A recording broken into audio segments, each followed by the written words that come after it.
Hey everybody, Greg, Shep and Jason from ExtraTime. Welcome to Act 3. The Cup runneth over. World Cup qualifiers get going again this weekend. Obviously, they're going to have some sort of an impact on MLS teams. But before we get to that, let's talk a little bit about the U.S.-Honduras game.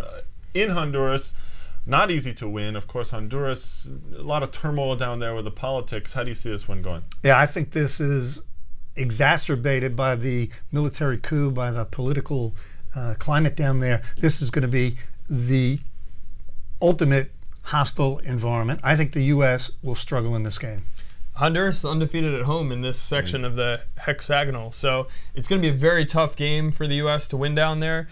But they only need a point. If they can, you know, they can just get that point. Clint Dempsey has gone injured, so he's not going to start. Who do you think maybe gets to start? Maybe an MLS guy? Stuart Holden. Yeah, Stuart Holden. And I don't think that's a bad thing for the U.S. team. No. Yeah. Stuart Holden is consistent in his role for that team. So Bob Bradley will do his best to stay organized. I think it'll be difficult.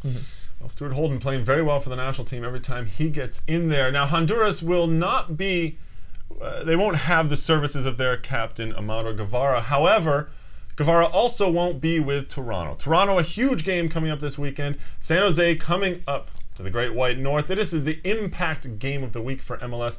No Guevara for Toronto, but San Jose also missing 3 regular starters. Yeah, I'll tell you why it's the impact game for Toronto, because they have to win. They have to win out to make the playoffs, and the fans at BMO are going to be going crazy. I think it's going to be a challenge for Toronto, because San Jose has really been playing well. Yes, they're missing these 3 players, but Frankie Yallop in a season that has been a disaster, the last month they've played much, much better.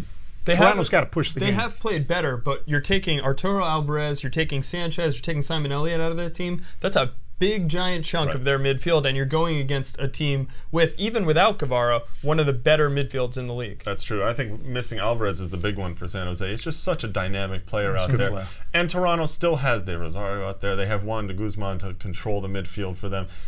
I mean, they're going to be great. I'll give you a statistic on this, though. Toronto without Guevara this season, playing at least a half, 0-3-2.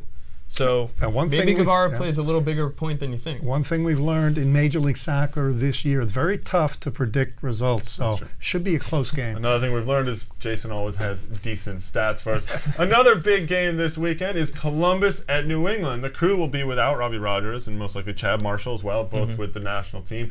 New England is Marshall injured. Marshall is injured, sorry. Yep. And then New England, of course, is injured all across the board. Practically everyone seems to be out. You know what New England needs to do? Stevie Nicol and Paul Marin need to suit up. I really think they could help the team. Paul Mariner, put him up top, and he could be that target man for them. But Columbus, I like Columbus's chances bouncing back from a victory. That one is not going to sit pretty with them. The loss at home to Seattle, so they're anxious to get back on the field. But New England's at home, and they need to start getting some points. Yeah, New England needs to find a way to maybe use the speed, have Shaw Reed-Joseph spreading the ball to Kelly Dubé, to Sandy Niasi. They need to get behind the defense of Columbus, and hopefully for New England, without Chad Marshall in there, they can take advantage of Eric Brunner, who's had some young player lapses, let's call them. Mistakes, errors. All right, mistakes. So they've shown that the Columbus defense right now is beatable. So there's your hope if you're New England. Arguably, it's an impact game of the week for New England, especially. They need to get a result.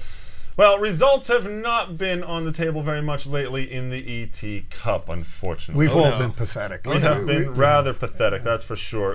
The 3 of us combined are losing to the one fan who predicted 2-2 in the Toronto-Chicago game. That's a good point. Well, we've actually gotten a bunch of emails about the ET Cup. Most of them have been going to you, Shep, and they've been saying never, ever, ever pick Seattle again.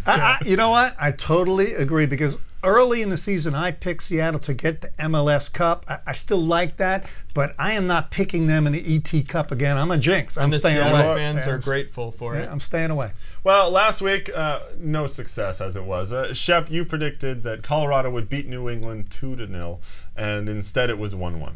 Look, I feel comfortable in the pick, not the result. That's how Colorado, how can they not find a way to win that game? That's how it goes. Well, Jason, you had Houston and Kansas City. You said the Dynamo would win 2-0. You obviously didn't predict that Cam Weaver would take that red have card. a screw loose on the day. And nice decision. Ty Kamara could have scored a goal in that, and Kansas City very easily could have won that game. That's true. It ended up 1-1 in that one. And lastly, I had Columbus 3-1 over Seattle, and the Sounders came up big at Crew Stadium. Never bet against Ziggy. Never bet against Ziggy in Columbus, basically, is the way it goes. So, what do we have for you for this week? Shep, what do you got? I got to get back on the winning track, so I'm going with a team that's desperate. They're at home. They're going to have a tremendous crowd behind them. Toronto. They're going to find a way to beat San Jose. San Jose missing players. Toronto needs the result. This is not a jinx.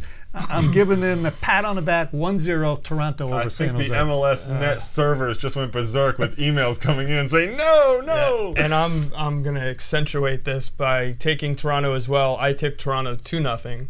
2-0. So I think when Shep and I pick the same game, it doesn't really bode well for that team. It probably doesn't. Well, I went a different way. I went with Chivas 2-1 over Kansas City. I think Chivas starting to play well. A player I really like for Chivas, Justin Braun. I love what he's been doing up top and the work he does. He knows how to hold on to the ball. They're starting to score a little bit, a couple goals against DC. I just want one of us to get a victory. That's true. We're looking silly. That's true. As the standings are right now, it's 7-7-6, and Shep, you and I are still in the lead. And that's all we have for you this week on Extra Time. Don't forget about the ET Guest Reporter Contest. Check out our website on MLSnet.com for all the details. And you can email us at extratime@MLSnet.com anytime. Join us next week and we'll kick it around.